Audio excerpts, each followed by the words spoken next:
And if we start with the aggressive bully, the aggressive bully is a person that has an overall theme of resentment, that you feel resentment and you get what you want in life with force.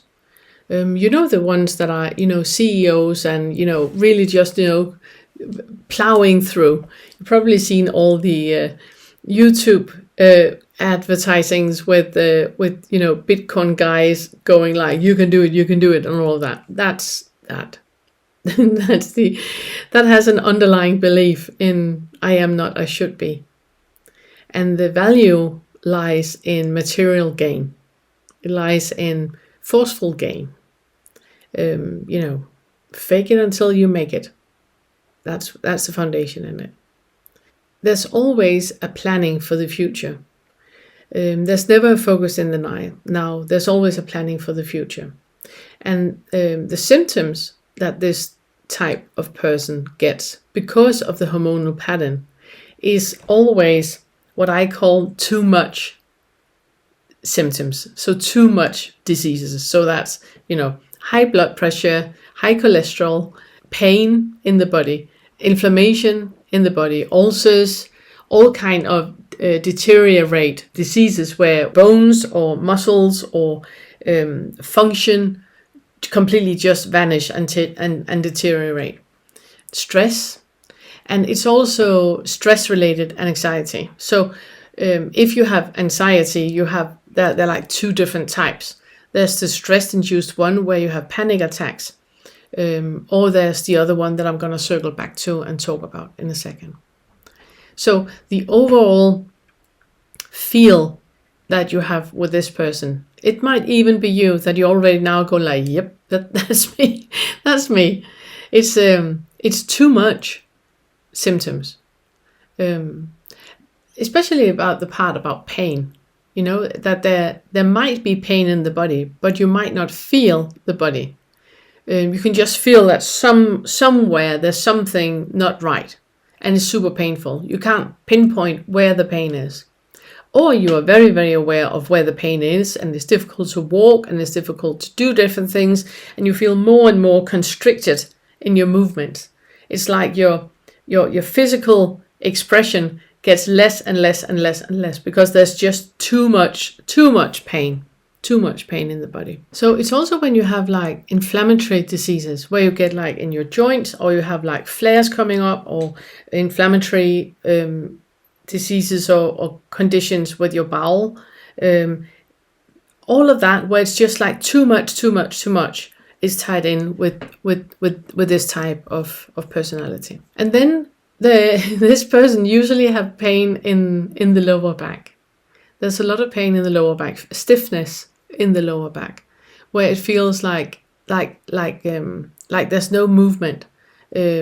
Issues when you have been sitting down and you're getting up and walking, and then it hurts in the lower back. This person here has a main theme in the fourth and the fifth fetter. And this person here is usually stuck there. And it's usually stuck there because there is so much shaming and blaming happening. And the shaming and blaming is on an internal level, in secrecy, it's about yourself. You're blaming yourself for a lot of things, and you're shaming yourself for a lot of things. But on an external level, you're always pointing fingers. It's always somebody else that should have done differently. And you are, completely fine with letting them know. Nobody is in doubt when this type of person has an issue, because this person will let everyone know that there is an issue.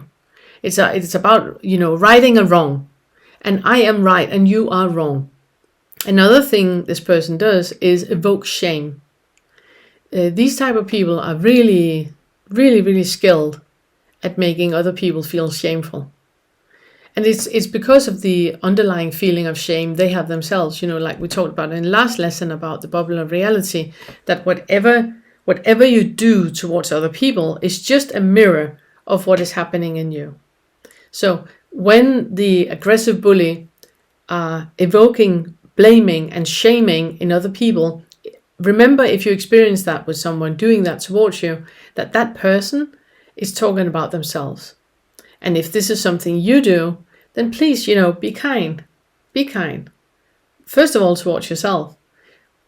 Whatever you're blaming and shaming the other people for, it's just a mirror. You're holding a mirror up, and what is happening is that you're seeing something, your survival mechanism is being activated, and then instead of looking at what the pain is, you deflect, and it's the other ones that need to sort this out.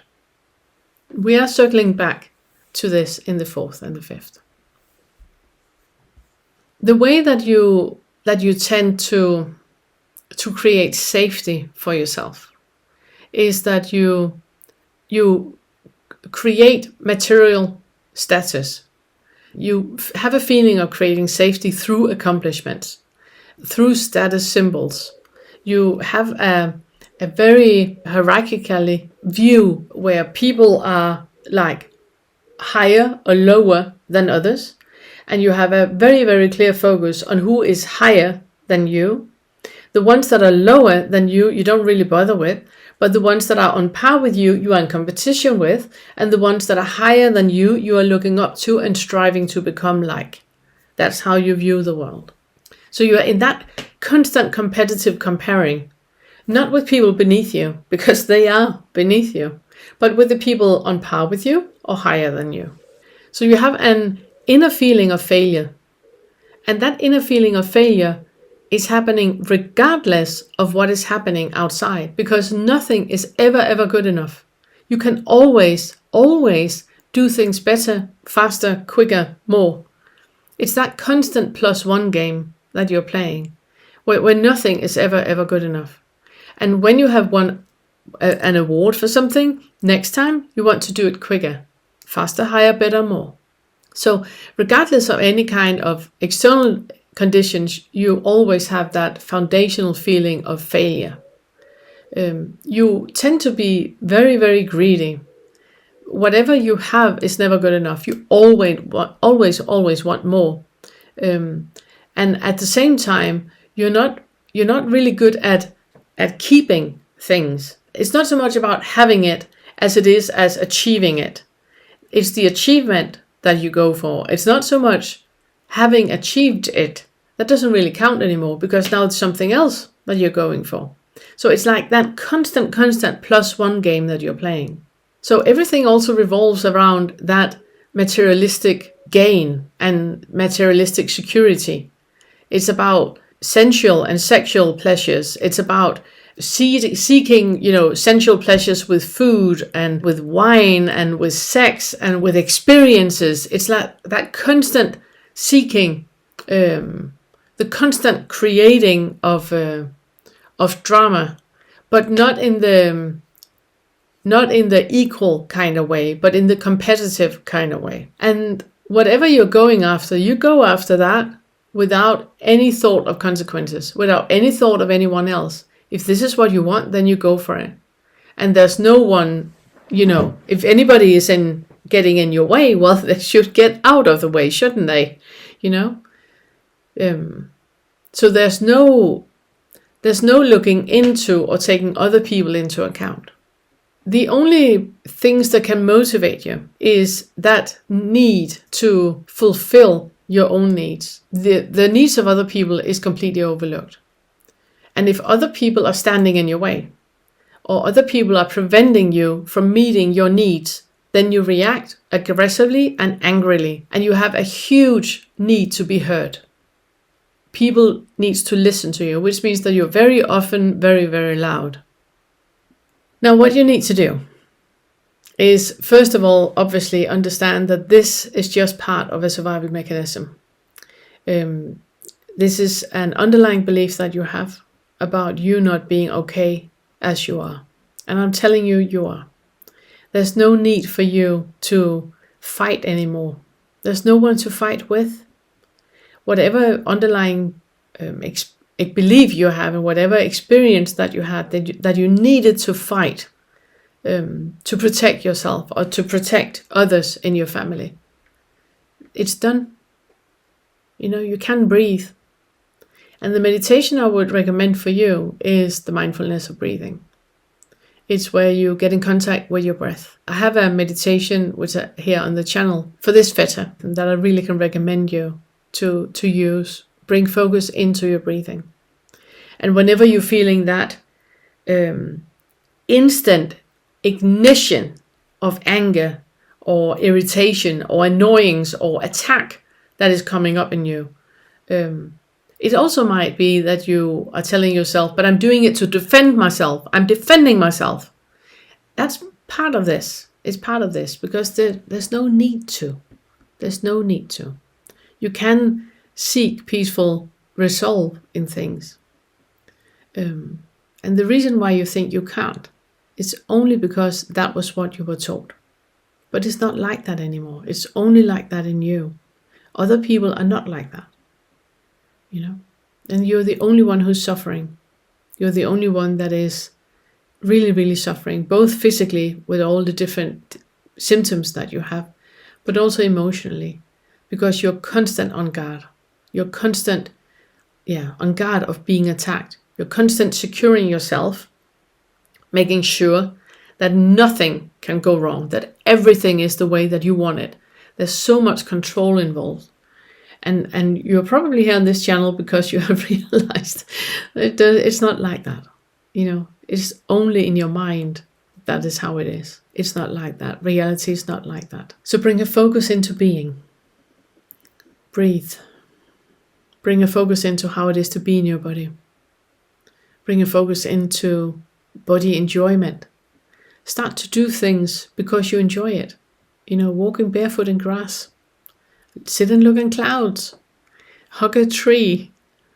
You have a lot of focus on doing. So if you want to do something, then do things that bring awareness into being. Another thing I would like for you to do is to be content every day. Find something that you're content with every single day. And when you're in a situation where you feel that you are ignite right away, can you stop? Can you breathe while you're there? Can you let go of it? Can you find the joy of experiencing right now, where you're not going into a fight, you're not going into a battle, but you are content with what is, and you look into the joy of experiencing. What is the joy right now? Can you breathe with that? Can you be in a body right now that has that feeling of fight, that feeling of defense? You need to defend yourself. Can you relax with that? Can you relax with that? You're here now. You're safe. It's only in your mind that you believe that there's something about you that is not the way that it should be. You're exactly like you're supposed to be. There's nothing wrong. So breathe and make contact with your body. See if you can heal that part of you and just make contact with the body. I also would like for you to, since you have that focus on success and accomplishment, I would like for you to start to have a focus on inner feeling of success, which means it's about your breath. It's about an inner experience, a body experience of a smell or a bodily experience of a taste. It's how it feels to be in the body when you stretch. Sit down on the floor, stretch. Lie down on the floor, stretch. Be in your body. Make contact with your body. And then have a focus on inner success, an inner feeling of success. And also go back into finding a contentment in what is, because you are so activated always about achieving, and you know as well as I, as soon as you have achieved something, it's like discarded like a toy, back in the corner. You're not interested anymore because you're on to the next thing. Breathe. Breathe. Get into finding an enjoyment in what is. So when you are standing in front of something that you really, really want, whether it's an ice cream or $1 million company that you want to overtake, either way, either which one it is, stand in front of it and do nothing. Breathe. Make contact with your body and find the contentment in what is right now. I'm not saying that you shouldn't have the ice cream or the $1 million company. I'm not saying that. How would I know? I'm just saying that just before you do it, make sure that you're completely and utterly founded in your body. You have a foundation in your body. You are centered in your body. You're present and aware right now. And whatever decision you make is made from that starting point, not from the fear or the anger or the guilt or the shame that are the toxic starting point that has created you into this, aggressive bully. You're not like that. If you find a picture of you from when you were 3 years old or 5-year-old, you were not that aggressive bully. That was something that you were conditioned to become afterwards. So unravel all of it. Come back to the body, to where you are right now, and connect with who you are right now. Another thing I would like for you to do is to start to connect with earth. So hug a tree. I said that before. Being out in nature. See if you can sit, in the grass or on a bench somewhere, and you just connect with the earth. You have your feet planted on the ground. Feel how it is to be connected with the earth. You inhale the air and the clouds. Feel how it is to inhale a cloud. Connect yourself with the earth. You can inhale, the cloud, and you can exhale into the ground. Feel that connection with planet Earth. Feel that connection with every single being that is passing you while you're sitting there. It might be an ant. It might be a butterfly. It might be a bee. It might be another person. And just connect with other beings. So we are completely away from that aggressive bully. You're still that person, and it's still fine. This is just you and I knowing what you're practicing on the inside. And that will slowly start to, with a ripple effect, come out to the outside as well. So you can still be tough, and you can still be, protecting yourself in all the ways that you want in the outside. It's completely fine. You don't need to change anything. I just want you to expand yourself from the inside. So you connect with something more. You connect with that connection with the earth and connection with other beings. And then when you're there, I would like for you to repeat a mantra that you repeat over and over and over and over. And your mantra is, I love myself, I'm safe. I love myself, I'm safe. And you can say that with an inhalation, I love myself, and you exhale and say, I'm safe. I love myself, I'm safe. And exhale. And you do that over and over and over and over. If you can make it so every single thought you have, try it out as an experiment. Every single thought you have is that. I love myself, I'm safe. And it's the only thing you repeat over and over and over. What I'm trying to do with you is to stabilize your hormonal pattern, because you are way too adrenal. You're way too caught into cortisol, norepinephrine, and adrenaline, because that is how you survive. That was the signals that your body was given when you were a child, or whenever the trauma happened, that you needed to, fight. It's either fight, freeze, or flight. For you, it was fight. It helped you to fight, and it's great. I mean, you made it this far. I'm really happy for you. But as you also know, it really has created a lot of issues in your life. And this is a way to look into that and create space for that and be with that. And if you have any questions, feel free to write me. Feelings and emotions are just as seductive as thoughts. Whenever we're working with feelings and emotions, the only thing you have to do is feel them. That's it. That's the solution. And that's why it's so important to find into the calm when you work with doubt. Because in the calm, you create the space where you have compassion and unconditional acceptance to whatever comes up. And you need that when you look into feelings and emotions. Because all you need to do with a feeling and emotion is just allow it to be there and feel it. So whenever you're in doubt, there's something underlying that you do not want to feel and you do not want to get in any contact with. That is why the mind jolts into the doubt and prefer to have it, in a very space from the shoulders and up, where it's just about thinking back and forth and juggling that back and forth. you're not going to find anything there. You need to come into the body.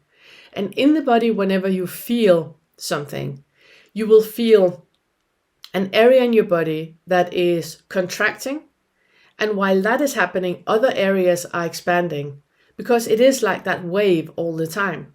So it's very much about getting in contact with your body and feel what is happening. And the great thing about it, as I said, is you don't need to do anything. You do not need to do anything. All you have to do is feel it. Whatever emotion is there, just feel it. Whatever feeling is there, just feel it. You do not have to solve anything. You do not have to think about it, reflect about it. Not at all. Just feel it. Just create space for what is and feel it. And the weird thing about it is that because that was what was needed initially to begin with, when that foundational belief was created, you didn't create space to the feeling. You pushed the feeling down or pushed the emotion down. Let's say that you have an underlying feeling of not being good enough. You have an underlying feeling about low self-esteem or low self-worth.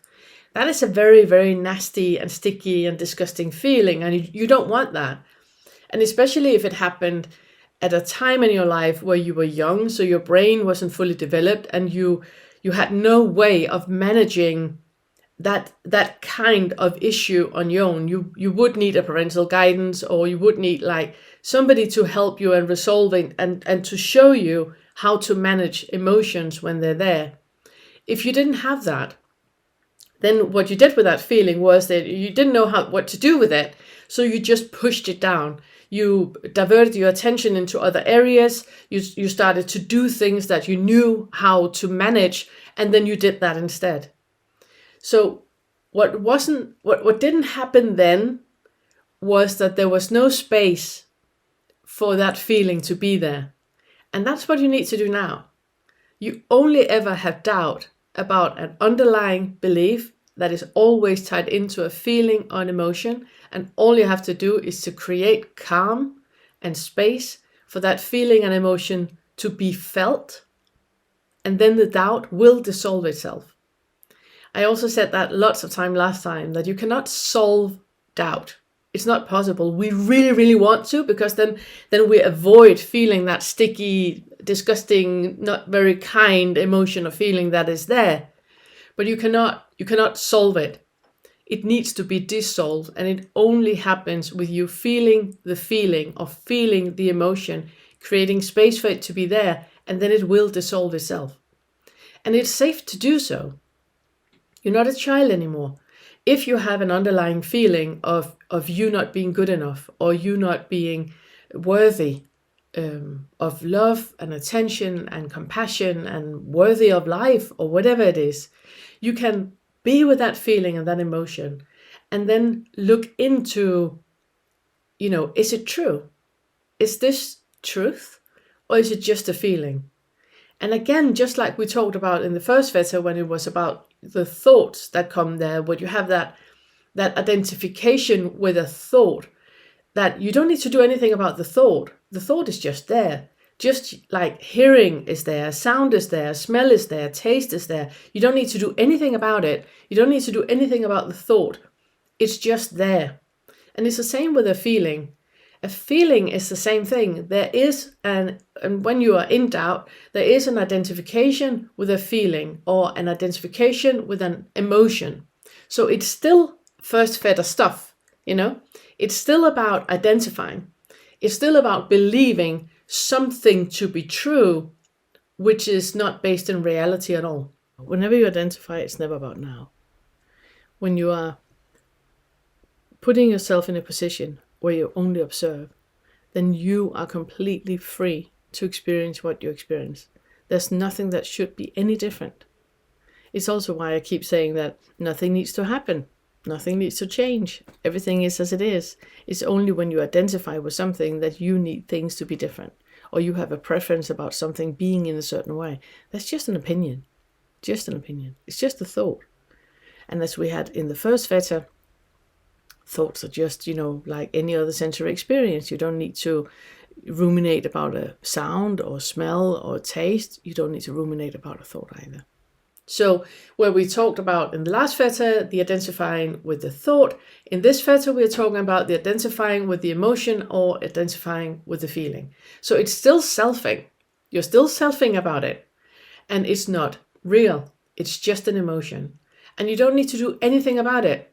The only thing you need to do, just like with a smell or something you see or a sound, the only thing you need to do is just allow it to be there. And that is what you do when you feel a feeling or you feel an emotion.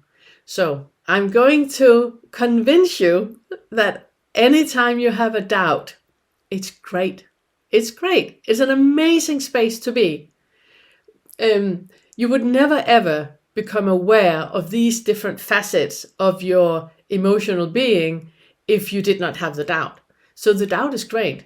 And I also want to say, to some people, doubt is not even an issue. It completely falls away whenever they realize that the thought that they had about something and the identification they had with a thought, that is completely mind-made.